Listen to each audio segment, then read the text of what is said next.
में बैठा हुआ सरदार है।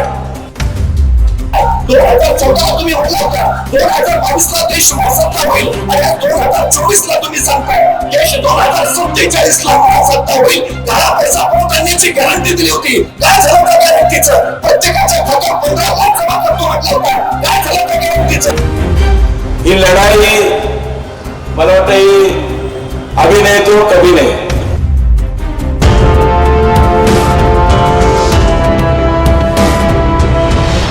2024 में चुनाव की लड़ाई जो महाराष्ट्र में देखी जा रही है वो हर दिन नया मोड़ ले रही है. महाराष्ट्र के ठाणे से महागठबंधन के उम्मीदवार नरेश मस्के और इंडिया अलायंस से राजन विचारे खड़े हैं. मीरा भाईंदर में इंडिया अलायंस की सभा हुई. उस सभा में सभी वरिष्ठ नेता मौजूद थे. सभी ने महागठबंधन को खूब खरी खरी सुनाई थी. सबसे पहले आपको सुनाते हैं राज्यसभा सांसद प्रियंका चतुर्वेदी ने क्या कुछ कहा. उसके बाद और भी बड़े नेताओं का बयान आपको सुनाएंगे, मगर उससे पहले देखिए प्रियंका चतुर्वेदी क्या कुछ कह रही हैं. गद्दारों को गद्दार नहीं कहूं तो महात्मा कहूं. आप मुझे बताइए मित्रों, क्या ये सही है?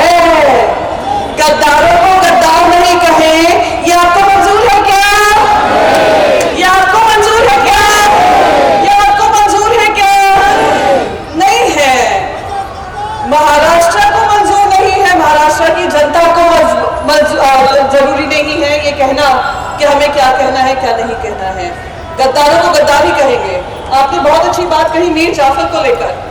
मीर जाफर को हुए काम किए, गद्दारी किए 200 साल हो गए. उनकी अगर पीढ़ियां 7 जब पीढ़ियां कह रही हैं कि आज तक हमारे ऊपर ये कलंक नहीं हटा है, तो मैं फिर से दोहराना चाहूंगी ये जो कलंक आपने लगाया है आपकी 7 पीढ़ियों को क्या महाराष्ट्र को ये भुगतना पड़ेगा.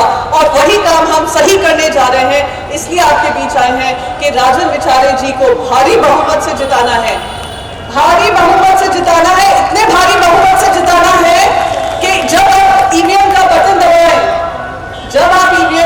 दबाए, तो उसका अलार्म बेल कहां बजना चाहिए? दिल्ली के साथ साथ गुजरात में. पता है क्यों गुजरात में? क्योंकि हमारे सारे जो कारोबार हैं कहां गए हैं? गुजरात में. हमारे जो युवाओं के रोजगार थे कहां गए हैं? गुजरात में. हमारे जो भी काम हुए कोविड के काम में हुए, कोविड के समय पर हमें वैक्सीन नहीं दी जाती थी, कहां जाती थी? तो मैं आपसे बस एक चीज कहूंगी. 2014 में नरेंद्र मोदी जी का एक बड़ा नारा था, बहुत हुई महंगाई की मार अब की बार मोदी सरकार. अब समय आ गया है 2024 में कहने का, महंगाई हुई अपरंपार अब की बार तड़ी पार. अब सब कहिए बहुत हुई महंगाई की मार अब की बार तड़ी पार. महिलाओं पे बहुत हुआ वार अब की बार मोदी सरकार 2014 में कहा था. मैं कहूंगी महिलाओं पे अत्याचार अपरंपार अब की बार तड़ी पार. इन्होंने कहा था किसानों की दुगनी आय करेंगे.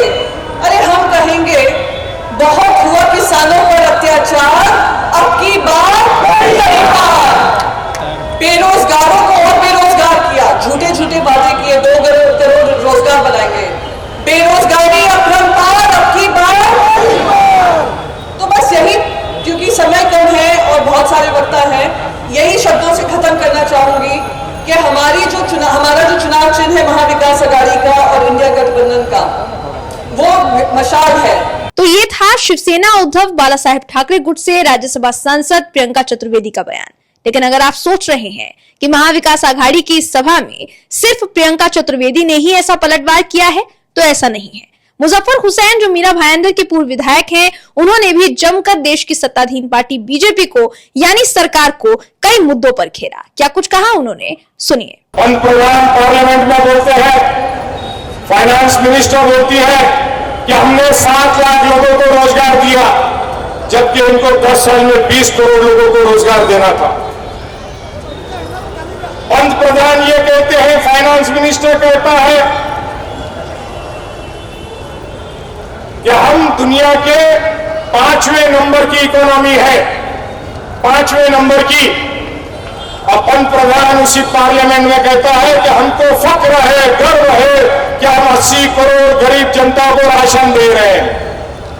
एक तरफ आप ये कहते हो कि दुनिया की 5वीं नंबर की इकोनॉमी है, हाईएस्ट जीडीपी है, हाईएस्ट पर कैपिटा इनकम है, मतलब हर आदमी का सालाना आमदनी हमारी हाईएस्ट है, तो फिर बीपीएल के लोगों की कैटेगरी में 80 करोड़ जनता को राशन आपको क्यों देना पड़ रहा है?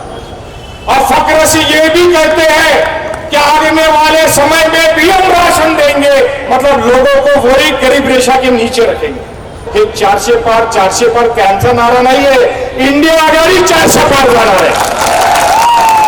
तो ये बयान था मुजफ्फर हुसैन का, जो मीरा भायंदर के पूर्व विधायक रह चुके हैं। मुजफ्फर हुसैन के अलावा शिवसेना उपनेता नितिन बानुगडे पाटिल का भी बयान आपको सुनाते हैं, ये वीडियो भी देखिए आप। परवा सुप्रीम कोर्टाच्या न्यायमूर्ती बीबी नागरत्न असं म्हणाल्या की नोटाबंदीमध्ये 98% नोटा परत आल्या, मग काळा पैसा गेला कुठं? काय नोटाबंदी हा काळा पैसा पांढरा करायचा सर्वोत्तम मार्ग होता।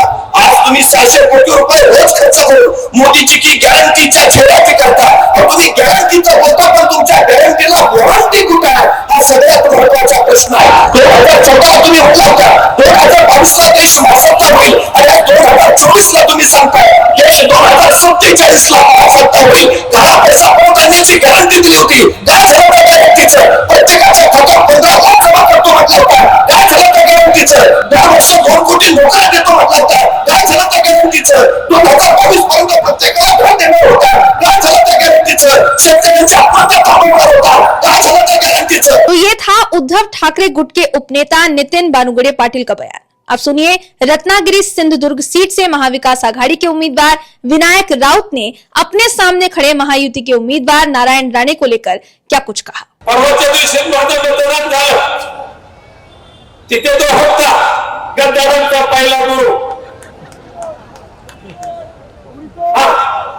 पदव्या खूप घेतल्या त्याने अभ्यास न करता, कोण कोंबडीचा बोलतो, कोण मानकाका बोलतो, कोण चायनीज बोलतो।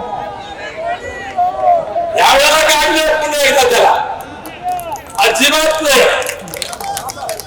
हा नेपाळ यावर किती नावं मिळाली, आम्ही अभ्यास करून पदव्या मिळवल्या। नारायण राणे एकमेव प्राणी असा आहे अभ्यास न करता सुद्धा पदव्या मिळाल्या, आणि काय सपाट पायाचा माणूस तो ह्या मोदीने मिळाला। आणि आम्हाला माहिती आहे ज्या ज्या पक्षामध्ये नारायण राणे जातो तो पक्ष संपतो, अजिबात पुढे आला मिळत नाही, आणि इथे सगळं तसंच आहे। तो ये थे विनायक राउत जो नारायण राणे पर जमकर बरसे। ये सभी नेता जिनका प्रचार करने के लिए वहां पहुंचे थे, अब आपको उनका यानी राजन विचारे का बयान सुनाते हैं। अपनी जीत को लेकर वो कितने आश्वस्त नजर आए हैं, ये वीडियो देखिए आप। ही लढाई मला वाटतं अभी नाही तो कभी नाही। मला वाटतं मी 10 वर्षात काय कामं केली आहेत ते आपण बघितले असेल, त्याबद्दल मी बोलणार नाही। ते आपल्या घरी त्याचं परिपत्र, त्याचा अहवाल, त्यानंतर वचननामा, या सर्व गोष्टी आपल्याकडे पोहोचतील, परंतु ही लढाई साधीसुधी नाही। तो आप सभी ने देखा कि कैसे महाविकास आघाड़ी के हर दल के नेता ने महागठबंधन पर वार पलटवार किया, साथ ही विश्वास दिलाया कि ठाणे से आएंगे तो राजन विचारे ही। लेकिन ये तो महाविकास आघाड़ी का मानना है, क्या आप भी महाविकास आघाड़ी के नेताओं के बयानों से सहमत हैं? कमेंट में जरूर बताइएगा। वीडियो पसंद आई हो तो वीडियो को लाइक कीजिए, शेयर कीजिए, और चैनल पर नए हैं तो सब्सक्राइब करना बिल्कुल भी ना भूलें।